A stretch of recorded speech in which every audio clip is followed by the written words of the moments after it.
లోక్సభ ఎన్నికలు సమీపిస్తున్న వేళ తెలంగాణలో పొలిటికల్ హీట్ పెరిగింది. లోక్సభ ఎన్నికల్లో అత్యధిక సీట్లు గెలిచే లక్ష్యంగా కాంగ్రెస్ పార్టీ ఆపరేషన్ ఆకర్ష్ కు తెరలేపింది. బీఆర్ఎస్ నేతలకు బల వేసేందుకు కాంగ్రెస్ పార్టీ బిగ్ స్కెచ్ వేసింది. నిన్న సీఎం రేవంత్ రెడ్డితో ఉమ్మడి మెదక్ జిల్లాకు చెందిన నలుగురు బీఆర్ఎస్ ఎమ్మెల్యేలు కలవడం పెద్ద చర్చకే దారితీసింది.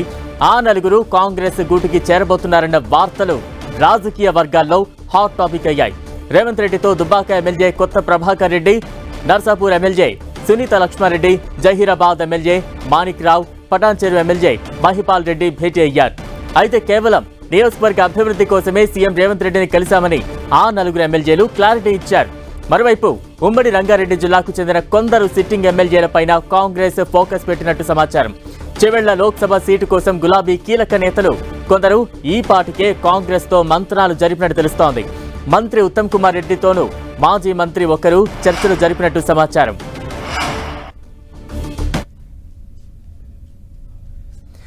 రైట్, ఇప్పటికే కాంగ్రెస్ ఆపరేషన్ స్టార్ట్ చేసింది. ఆపరేషన్ ఆకర్ష్ వైపుగా కాంగ్రెస్ అడుగులు వేస్తున్నట్టు తెలుస్తోంది. తాజా అప్డేట్స్ అందించేందుకు మా ప్రతినిధి ప్రతాప్ లైవ్ లో సిద్ధంగా ఉన్నారు. ప్రతాప్, బలరాం, లోక్సభ ఎన్నికలు త్వరలో వస్తున్న నేపథ్యంలో దీనికి సంబంధించి ఎక్కువగా మెజార్టీ స్థానాలు గెలుపొందాలని చెప్పేసి కాంగ్రెస్ పార్టీ వ్యూహరచన చేస్తుంది. దానికి సంబంధించి కూడా రేపు మల్లికార్జున ఖర్గే కూడా హైదరాబాద్ వస్తున్న పరిస్థితి ఉంది. ఈ పరిస్థితుల నేపథ్యంలో ఇప్పటికే మెజార్టీ సీట్లు తెలంగాణలో దాదాపు 17 స్థానాలు ఉన్నాయి కాబట్టి 17 స్థానాల్లో మెజార్టీ సీట్లు గెలవాలని చెప్పేసి కాంగ్రెస్ పార్టీ టార్గెట్గా పెట్టుకుంది. ఇప్పటికే ఆయా నియోజకవర్గాలకు సంబంధించి కూడా పార్లమెంటు బాధ్యతలను కూడా మంత్రులకు కూడా ఇచ్చిన పరిస్థితి ఉంది కాబట్టి ఈ నేపథ్యంలో మెజార్టీ సీట్ల పైన కూడా ఫోకస్ పెట్టింది. అయితే ప్రధానంగా చూసినట్లయితే పార్టీ ఎక్కడైతే బలహీనంగా ఉంది, ఎమ్మెల్యేల సీట్లు ఎక్కడైతే తక్కువగా వచ్చిందో అక్కడ ఆపరేషన్ ఆకర్ష్ చేపట్టాలని చెప్పేసి కాంగ్రెస్ పార్టీ ఆలోచనలుగా తెలుస్తున్నట్టుగా కూడా పార్టీ వర్గాలు చెప్తున్నాయి. ముఖ్యంగా మెదక్ కానీ రంగారెడ్డి రెండు జిల్లాలపైన ప్రధానమైన ఫోకస్ పెట్టినట్టు కూడా తెలుస్తుంది. మెదక్, రంగారెడ్డి, హైదరాబాద్ ఈ మూడు జిల్లాల్లో పార్టీ చాలా వీక్గా ఉంది. ఈ మూడు జిల్లాలోనే కాంగ్రెస్ పార్టీకి ఆశించిన స్థానాలు కూడా రాలేదు కాబట్టి ఇక్కడ ఈ మూడు జిల్లాలపైన ఫోకస్ పెట్టినట్టుగా కూడా కాంగ్రెస్ పార్టీ వర్గాలు చెప్తున్నాయి. మిగతా జిల్లాలకు చూసినట్లయితే కనుక మహబూబ్నగర్, ఉమ్మడి మహబూబ్నగర్ కానీ, నల్గొండ కానీ, ఖమ్మం, కరీంనగర్, వరంగల్, ఆదిలాబాద్, నిజామాబాద్ అన్ని చోట్ల కూడా ఆశించిన స్థానాల్లో మంచి రిజల్ట్ వచ్చిన నేపథ్యంలో మెదక్ సంబంధించి కానీ అదేవిధంగా రంగారెడ్డి, హైదరాబాద్ సంబంధించి వాటిపైన ఫోకస్ పెట్టాలని కూడా ఆలోచన చేస్తుంది. అయితే అందులో భాగంగానే మెదక్ సంబంధించిన ఎమ్మెల్యేలు నలుగురు కూడా చూసినట్లయితే దుబ్బాక ఎమ్మెల్యే కొత్త ప్రభాకర్ రెడ్డి కానీ, అదేవిధంగా నర్సాపూర్ ఎమ్మెల్యే సునీత లక్ష్మారెడ్డి, జహీరాబాద్ ఎమ్మెల్యే మాణిక్ రావు, అదేవిధంగా పటాన్చెరు ఎమ్మెల్యే గుడెం మహిపాల్ రెడ్డి, నలుగురు ఎమ్మెల్యేలు కూడా నిన్న నియోజకవర్గ అభివృద్ధి కానీ ప్రోటోకాల్కి సంబంధించిన అంశాలకు సంబంధించి కూడా సీఎం రేవంత్ రెడ్డిని కలిశామని చెప్తున్నారు. అక్కడ నాలుగు నియోజకవర్గాలు కనుక పరిశీలించినట్లు చూసినట్లయితే కాంగ్రెస్ పార్టీ కూడా కాస్త అక్కడ వీక్గా ఉన్న పరిస్థితి ఉంది. దుబ్బాకకు సంబంధించి చూసినట్లయితే కొత్త ప్రభాకర్ రెడ్డి ఎమ్మెల్యేగా గెలుపొందారు. అక్కడ చెరుకు శ్రీనివాస్ రెడ్డి ఉన్నారు. అక్కడ కాస్త పార్టీ వీక్గా ఉన్న నేపథ్యంలో ఖచ్చితంగా ప్రభాకర్ రెడ్డి తీసుకుంటే ఎట్లా ఆలోచన కూడా కాంగ్రెస్ పార్టీలో ఒక చర్చ అయితే జరుగుతుందని చెప్పుకోవచ్చు. సునీత లక్ష్మారెడ్డికి కానీ, అదేవిధంగా మాణిక్ రావు కానీ, అదేవిధంగా మహిపాల్ రెడ్డి ఈ మూడు నియోజకవర్గాలకు సంబంధించి కూడా ఇక్కడ కూడా పార్టీకి సంబంధించిన పటాన్చెరు చూసినట్లయితే కాట శ్రీనివాస్ గౌడ్ మొన్న పోటీ చేశారు, ఆయన ఓడిపోయిన పరిస్థితి ఉంది. అదేవిధంగా నర్సాపూర్కు సంబంధించిన ఆవుల రాజిరెడ్డి పోటీ చేశారు కాంగ్రెస్ పార్టీ తరపు నుంచి, ఆయన కూడా ఓడిపోయారు. అదేవిధంగా జహీరాబాద్ నుంచి అక్కడ గతంలో మాజీ మంత్రి గీతారెడ్డి గతంలో ప్రాతినిధ్యం వహించారు. అయితే ఈసారి అక్కడ అభ్యర్థి లేకపోవడంతో వికారాబాద్కు సంబంధించిన వ్యక్తిని తీసుకెళ్లి అక్కడ పోటీ చేయించిన పరిస్థితి. మాజీ మంత్రి చంద్రశేఖర్ను అక్కడ పోటీ చేయించినప్పటికీ కూడా అక్కడ ఓడిపోయారు.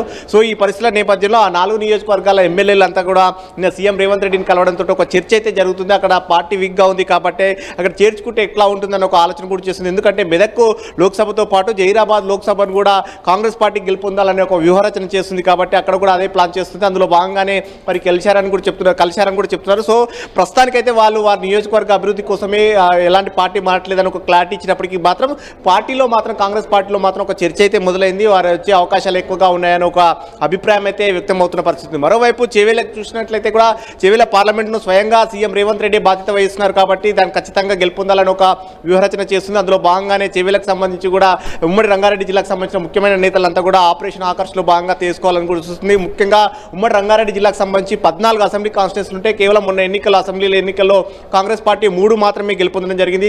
తాండూరు, పరిగి, వికారాబాద్ ఈ 3 స్థానాలు మాత్రమే కాంగ్రెస్ పార్టీ గెలుపొందింది. మిగతా 9 సీట్లు కూడా బీఆర్ఎస్ గెలుపొంది కాబట్టి అక్కడ ఆపరేషన్ ఆకర్ష్ చేపట్టి పార్లమెంట్ ఎన్నికల్లోపు కూడా అక్కడ నుంచి బలమైన నేతలను కాంగ్రెస్ పార్టీలోకి తీసుకోవాలని కూడా చూస్తుంది. పార్లమెంట్కి సంబంధించి కూడా చేవేళ్ల నుంచి పోటీ చేసే అభ్యర్థికి సంబంధించి కూడా బలమైన నేతను కూడా అన్వేషిస్తున్న పరిస్థితి ఉంది కాబట్టి చేవేళ్ల పార్లమెంట్కి సంబంధించి పోటీ చేసేందుకు కూడా బీఆర్ఎస్లో ఉన్న నేతలే క్యూ కడుతున్న పరిస్థితి ఉంది. ముఖ్యంగా ఒక చర్చ అయితే జరుగుతూ ఉంది. ప్రధానంగా చర్చ జరుగుతున్న నేపథ్యంలో పట్నం మహేందర్ రెడ్డి కానీ, అదేవిధంగా సబితా రాఘవేంద్రారెడ్డి కుమారుడు కార్తిక్ రెడ్డి పేరు కూడా చర్చ నడుస్తుంది. మరోవైపు ప్రజెంట్ సిట్టింగ్ ఎంపీగా ఉన్న రంజిత్ రెడ్డి పేరు కూడా ప్రధానంగా చర్చకు వస్తున్నాయి. వీళ్ళు ముగ్గురు పేర్లు కూడా ప్రధానంగా చర్చకు వస్తున్న నేపథ్యంలో ఎవరిని పార్టీలోకి తీసుకుంటే ఆలోచన అంటే పార్టీ స్ట్రెంగ్గా ఉంటుంది, పార్టీ గెలుపొందే అవకాశం ఉంటుంది అనేది పైన కూడా తర్జన భర్జన జరుగుతుందని కూడా పార్టీలో ఒక చర్చ అయితే జరుగుతుంది. మొత్తం మీద ఇప్పటికే ఒక కీలకమైన మాజీ మంత్రికి సంబంధించిన వ్యక్తి Uttam Kumar Reddy present sitting MP present మంత్రిగా ఉన్న ఉత్తమ్ కుమార్ రెడ్డితో కూడా చర్చలు జరిపారని, పాత సన్నిహితం ఉన్న నేపథ్యంలో పాత పరిచయాలు ఉన్న నేపథ్యంలో ఉత్తమ్ కుమార్ రెడ్డితో కూడా చర్చలు జరిపారని, సదరు మాజీ మంత్రి ఇప్పటికే దిగ్విజయ్ సింగ్తో కూడా చర్చలు జరుపుతున్నారని కూడా ఒక చర్చ అయితే జరుగుతూ ఉంది. సో మొత్తం మీద చూడాల్సి ఉంటుంది.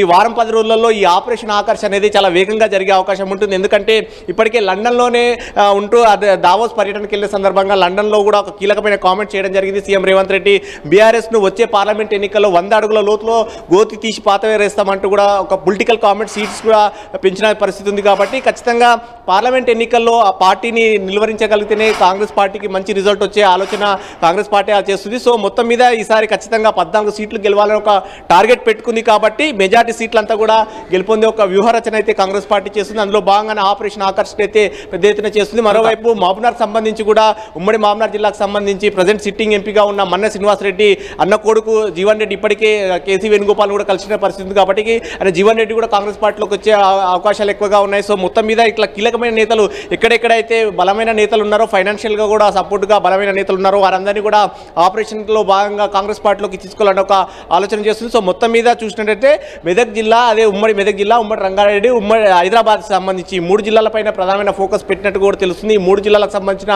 నేతలను ఎక్కువగా పార్టీలోకి తీసుకొని వచ్చే పార్లమెంట్ ఎన్నికల్లో స్ట్రెంథెన్ చేసుకోవాలని ఒక ఆలోచన చేస్తుంది. రేపు కూడా మల్లికార్జున ఖర్గే వస్తున్నారు. మల్లికార్జున ఖర్గే మొత్తం బూత్ స్థాయి లెవెల్కి సంబంధించిన నేతలతోటి సమావేశం కాబోతున్నారు. కాబట్టి ఒక కాంగ్రెస్ పార్టీకి సంబంధించి పార్లమెంట్ సీట్లు అనేది చాలా కీలకం.